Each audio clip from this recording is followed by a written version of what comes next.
महाराष्ट्र के औरंगजेब की कब्र को लेकर छिड़े विवाद को आरएसएस के वरिष्ठ नेता ने अनावश्यक बताया है। उन्होंने कहा कि जो भी अनुयायी है वह महाराष्ट्र के छत्रपति संभाजीनगर में स्थित कब्र का दौरा करेगा। इससे पहले मनसे प्रमुख राज ठाकरे ने औरंगजेब की कब्र को लेकर सांप्रदायिक तनाव भड़काने के प्रयासों की निंदा की। मनसे प्रमुख राज ठाकरे ने कहा कि इतिहास को जाति और धर्म के चश्मे से नहीं देखा जाना चाहिए।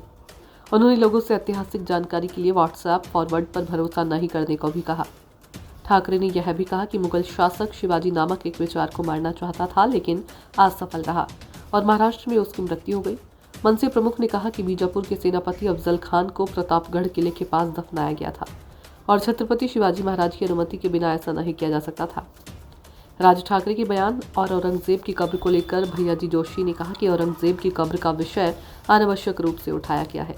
उसकी मृत्यु भारत में हुई थी, इसलिए उनकी कब्र यहीं बनाई गई है। हमारे पास छत्रपति शिवाजी महाराज का आदर्श है। उन्होंने अफजल खान की कब्र बनवाई थी। ये भारत की उदारता और समावेशिता का प्रतीक है। कब्र बनी रहेगी, जो भी जाना चाहेगा जाएगा। इससे पहले आरएसएस के मुख्य प्रवक्ता सुनील अंबिकर ने मुगल बादशाह औरंगजेब को अप्रासंगिक बताया था। जब उनसे पूछा गया कि क्या औरंगजेब की कब्र को दूसरी जगह ले जाना चाहिए और क्या मुगल शासक आज भी प्रासंगिक है, तो उन्होंने जवाब दिया था कि नहीं, यह प्रासंगिक नहीं है। दक्षिणपंथी संगठन विश्व हिंदू परिषद छत्रपति संभाजी नगर से औरंगजेब की कब्र को हटाने की मांग कर रही है।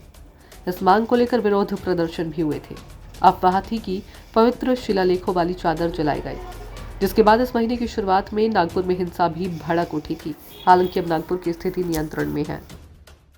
ब्यूरो रिपोर्ट, नई दिल्ली।